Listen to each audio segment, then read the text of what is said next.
Good evening, everybody.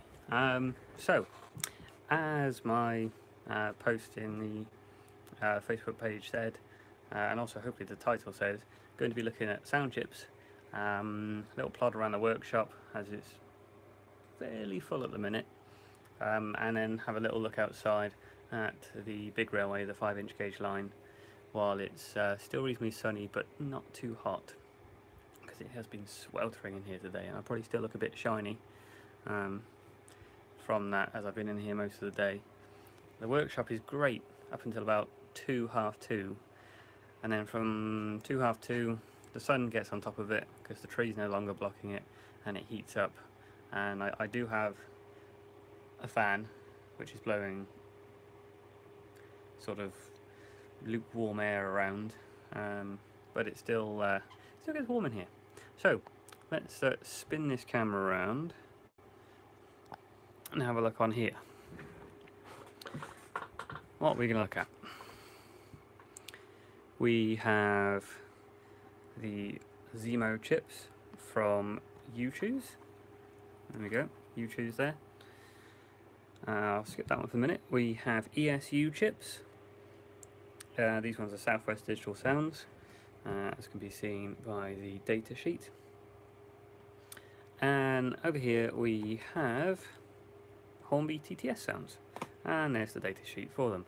I also have corresponding locos so you can try out different things with them. And then finally, just this one here, don't know if you can see that very well, Lay's DCC, ones that I've been selling as well.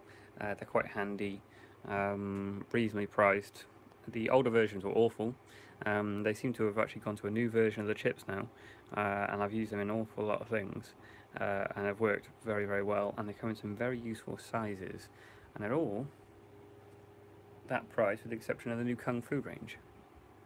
So let's start off with the TTS chips. Currently retail, I believe, for about $41.99, or around that, depending on whose site you get them off. So let's have a little look there. Come in a reasonable sized box, do quite a few now. Everything from a class 20, 31, 37, 47, 67, 60s. I believe now they're also doing, well, so they've got the range of Steam locos as well, got a massive pile of them there. So yeah, 8 pins, all of them 8 pin, no 21 pin versions, no 6 pin versions. But if you want to put them in a 21 pin loco, such as the Bachmann 37 and 47s, you can use an 8 to 21 pin converter. But just be aware, if you're using TTS chips in a 21 pin loco, that the converter adds height. So let's get one of these locos out. The one I've just converted here, see if we can see that very well. Cardiff Canton. This one I just fitted with TTS sound. Put it on the little test track, and there we go, it's just starting up. Sounds reasonable. Lights work on it as well. It does have the ability to control lights, and we've got various horns and beeps.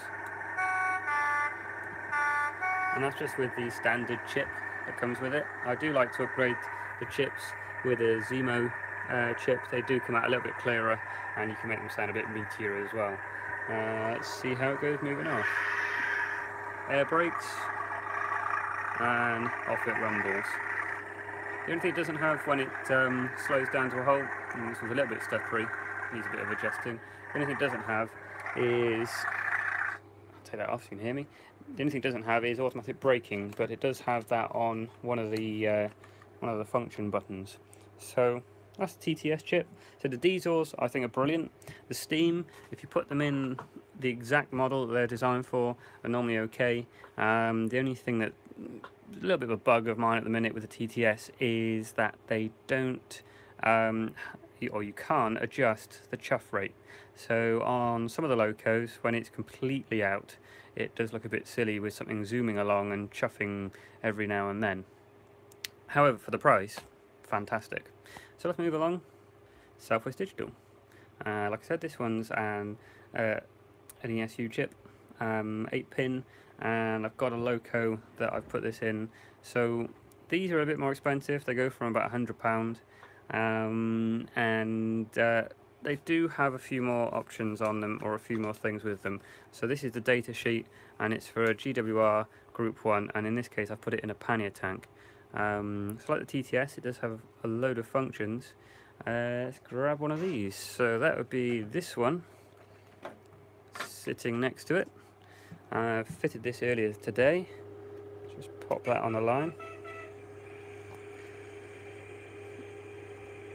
Okay, usual whistles, hisses and everything else. When it sets off, pleasant sound. I'll just cheat and drag this back a bit. Adjustable chuff rate, which is good, and if I make that stop now, it will slow down and it should squeal to a halt. There we go. So yeah, rather good. Obviously a lot more different sounds available, more specific for locos. So if you go on their website, Southwest Digital, Howes do them, Lego Man Biffo, there's a load of them. You can get the exact specific sound for the one you're after, and as you can see on there, there is a mass of things that it can do. If you look at function 5, it's got aux 1. A lot of people use that for flickering LEDs in the firebox. That's quite a nice effect. So yeah, the Southwest Digital are great. One of the other things you can add to them is a Stay Alive pack. Now that pannier tank has 6 wheels, obviously, and 6 and 4 wheel locos can have problems on track. They can lose contact. It can only be momentary, but with sound it's quite annoying. You get a stutter. So you can get a power pack for these. Obviously that's more space you've got to find, but it is worth it if you can do it. I think they're around about £36 for them. So we'll bypass that one for now, and we'll come to the one that I use the most, and that's the Zemo chips, and I get all mine from John at UChoose. So this one is actually fitted into one of these. In fact, more specifically, it's fitted into the one over here, which I've been detailing a bit of weathering on it, put the sound in, and that's the trailing car. Let's try the other one, the power car. Put this one on. And this has quite a few features that I like, so I'll grab my controller. And there's the lights on. So we'll crank it up.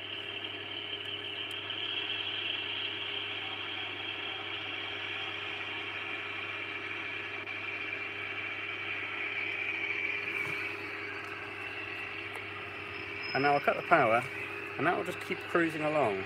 And on the Zemo chips, or the UChoose chips, he uses function 2 as a brake, so I can turn that on and off to bring it to a gentle coasting halt, which is quite handy. I will just cut the sound. There we go. A few of the other things on there. It comes with Stay Alive as standard. All of the chips, if we look inside this one here, that capacitor just there, that comes as standard. It's only a very small one, but you can upgrade it with a large capacitor, and it gives that extra little bit of power if you lose connection.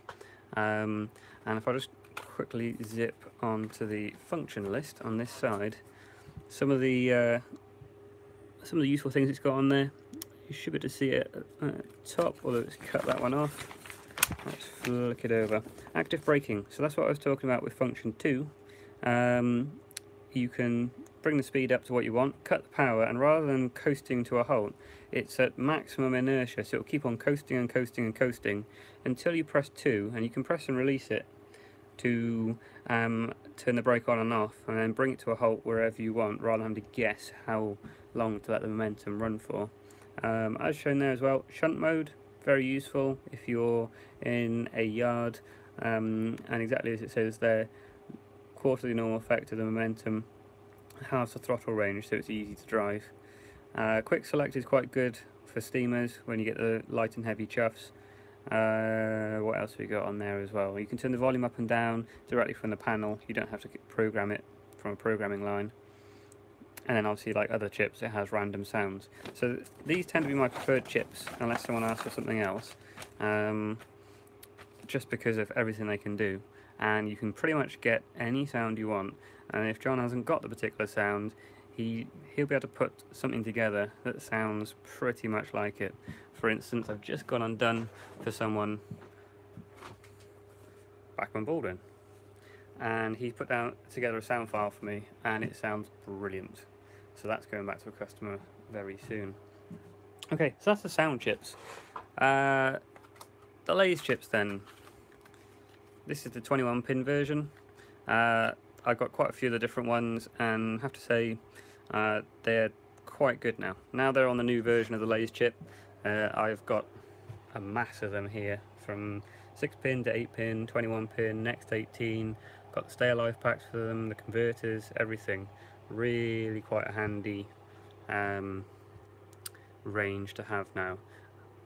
So yeah, so that's about it for like the different types of chips. Just put those all back there, and you can see I normally keep them all just because they're quite handy. So what else has been going on in the workshop then? Well, I'm still doing these, still doing the fashion vehicles. This one is one of the newer ones I've done, and I'm just going to see if I can turn it on. Quite difficult when you hold your phone. There we go. Battery powered. Flashing light. So if we have a little plod around the workshop then, I'll just zoom back out.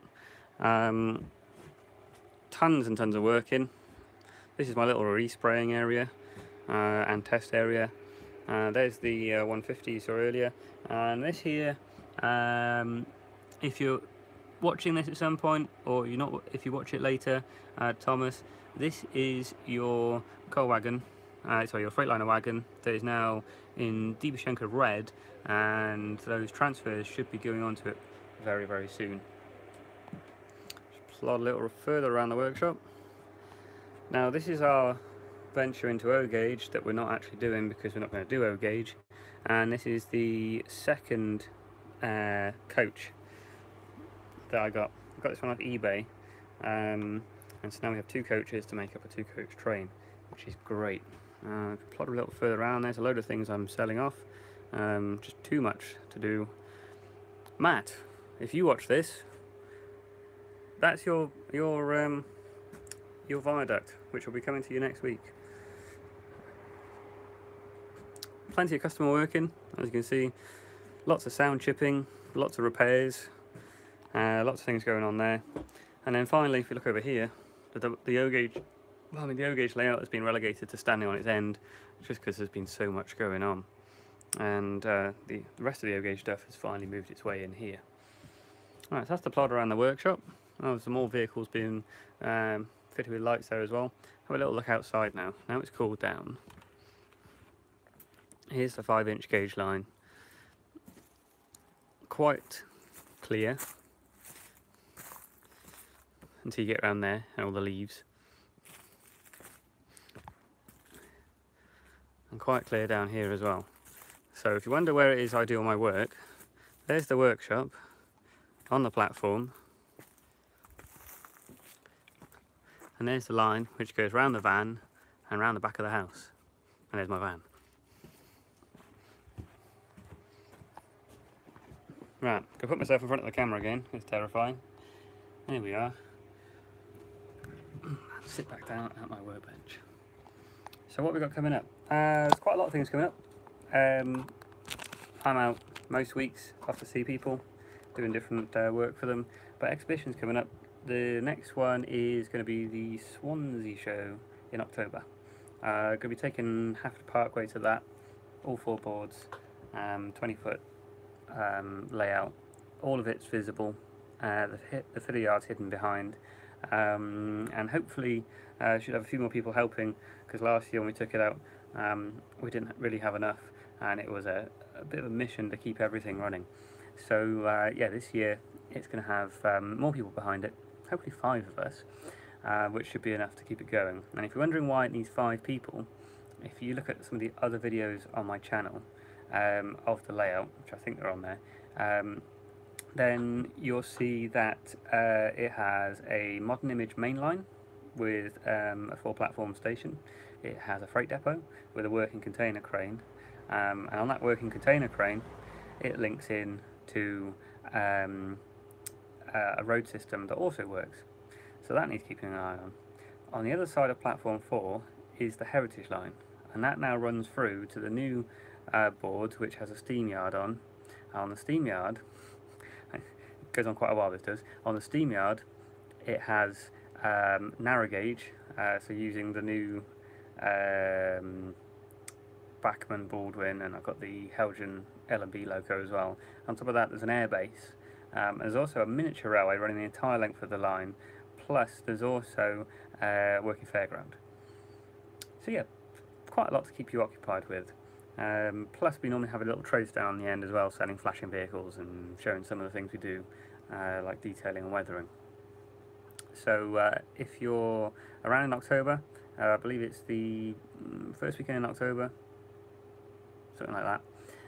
It's a Swansea Model Railway Show in Swansea Leisure Centre, and it's a lovely show to go to. Nice easy parking and a nice big venue with lots of good layouts there as well. Hoping to have the O-gauge layout, which I have actually now finally got a name for. So the O-gauge layout is going to be called Jarlston Quay, and that's 20 foot long as well, and that will have its first outing some point next year once it gets to a built state. At the minute, as you've probably seen, there it is behind me, it's in boards standing up on its end. So yeah, that's pretty much about it. I was going to stay out here a bit longer and do a bit more of a video, but it's just so hot out here. I'm going to go back inside in the cool and put my feet up. But please feel free to post any comments below, and also if you haven't subscribed to my channel, please subscribe to my channel, because I'm going to try and keep a bit more active now, and then just do some weekly things showing well, just what I get up to, which is an awful lot. Cheerio for now.